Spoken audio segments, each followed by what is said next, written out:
आजच्या व्हिडिओमध्ये आपण कोंबडी वड्याची जी भाजणी असते तर ती कशी बनवायची ते पाहणार आहोत। इथे जे सर्व साहित्य घेतलेलं आहे तर त्याचं प्रमाणासह पूर्ण यादी मी डिस्क्रिप्शनमध्ये दिलेली आहे। सर्वप्रथम जे मसाले आहेत ते आपल्याला भाजून घ्यायचे आहेत, ते आपल्याला एका भांड्यात घ्यायचं आहे।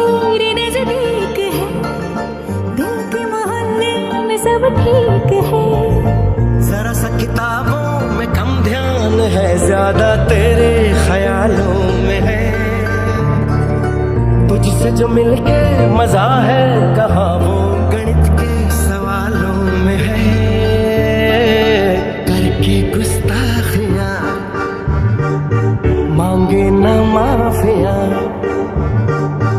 तेरी चाहत ने बदला मेरे